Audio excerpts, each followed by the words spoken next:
Varian Delta merupakan ancaman terbesar dalam usaha memerangi pandemik COVID-19 bukan sahaja di Malaysia, malah dunia ketika ini. Kadar kebolehjangkitan varian membimbangkan VOC itu boleh mencecah sehingga 60% sehingga berisiko meningkatkan kes kritikal.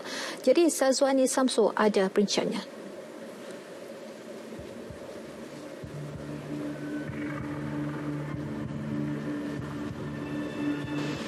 Ketua Pengarah Kesihatan Tan Sri Dr. Nur Hisham Abdullah memaklumkan penularan varian Delta yang mempunyai kadar kebolehjangkitan yang tinggi dan mampu merebak dalam 15 saat menjadi antara faktor menyebabkan kadar kes jangkitan COVID-19 mencecah 5 angka saban hari. Namun apakah masyarakat sedia maklum mengenai kewujudan varian ini dan apakah langkah pencegahan yang diambil? Jom kita saksikan. Yang saya dengar memang cepatlah dia mudah tersebar, mudah berjangkit. Ada yang demam lah, ada yang tak ada simptom tu memang tak ada tapi membahayalah. Like kalau kena badan baru dia jangkit, tapi sebabkan dia airborne, so even kita berjalan macam ni pun dah ada. Jauhi daripada berkelompok ataupun perhimpunan ke apa-apa. So seelok-eloknya kita ikut SOP lah, apa yang kerajaan bagi tahulah.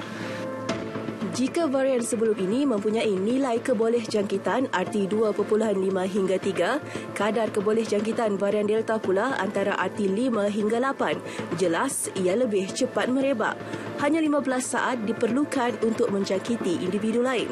Individu yang dijangkiti varian Delta juga mempunyai 1000 kali ganda beban viral berbanding pesakit yang dijangkiti varian asal. Sekaligus risiko hospitalisasi meningkat 2 kali ganda.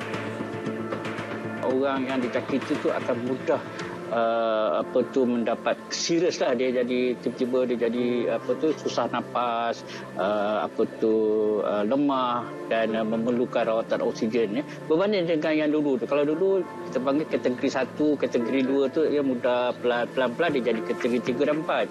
Tetapi dalam varian jenis ini, walaupun masa mula dijumpai itu dia kategori 1 ataupun 2, tiba-tiba dalam masa cepat dia bertukar menjadi kategori 3, 4 dan 5 dah. Berbanding penyebaran varian sebelum ini, varian Delta boleh tersebar menerusi udara dalam bentuk partikel kecil atau aerosol. Aerosol kekal di udara untuk tempoh lebih lama dan mampu tersebar melebihi 1 hingga 2 meter. Jadi memang sangat pentingnya, pertama, tidak berada dalam ruang yang sempit. Yang kedua, mesti di dalam ventilation ataupun keadaan perudaraan yang baguslah. Seperti dalam ruang terbuka, kita buka tingkap, buka pintu dan sebagainya. Tak ada aircon. Kemudian kalau kita berada di dalam kawasan-kawasan yang orang katakan tertutup, ada aircon dan sebagainya, kita mesti ada sistem penapisan udara. Selain mengelak berada di kawasan sesak, vaksinasi adalah senjata terbaik. Buktinya, penularan varian Delta di Labuan yang membimbangkan sebelum ini diatasi dengan tindakan pantas proses vaksinasi. Walaupun katakanlah dia kurang jadi 80%, daripada 90% jadi 80%. Jadi walau bagaimana kita masih terlindung.